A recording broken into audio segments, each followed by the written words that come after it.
नमस्कार दर्शक मित्रों, आप देख रहे हो जय टीवी भारत। अहमदाबाद हमेशा से संकल्प, संविदा और मानवता का शहर रहा है। अब इस शहर को गर्व महसूस करने का एक और अवसर मिला है।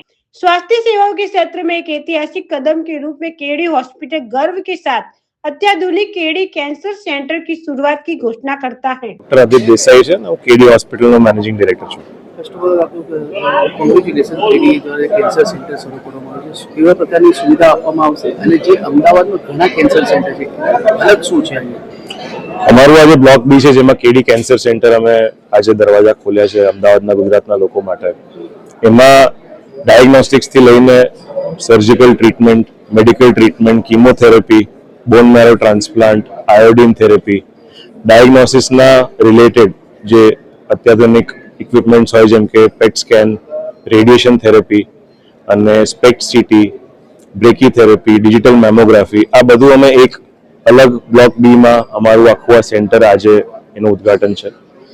આના સિવાય કેન્સરના રિલેટેડ કેન્સરના પેશન્ટને જે ટ્રીટમેન્ટની પછી જે જરૂરિયાત પડતી હોય છે જેમ કે home care, rehabilitation, physiotherapy, nutrition અને ડાયટેટિક્સ, આ બધાની એક ફૂલ ટાઈમ એક્સક્લુઝિવ ટીમ છે અહીંયા જે વર્ષોથી કેન્સરના પેશન્ટ્સની ટ્રીટમેન્ટ કરતા આવ્યા છે, કેન્સરના પેશન્ટ સાથે એ લોકો કામ કરતા આવ્યા છે।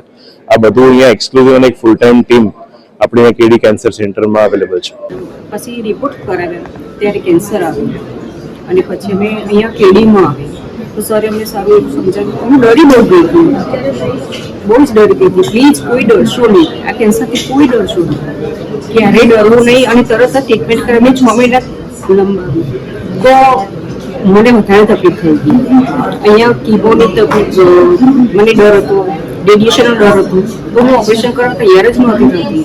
જ્યારે કેડીમાં હું હાજર થઈ ત્યારે ડૉક્ટર કૌશલ સરે મને સારી રીતે સમજાવ્યું કે આમાં કોઈ પ્રોબ્લેમ નહીં થાય, તમને ઓપરેશન કરાવી દો તો સારું છે।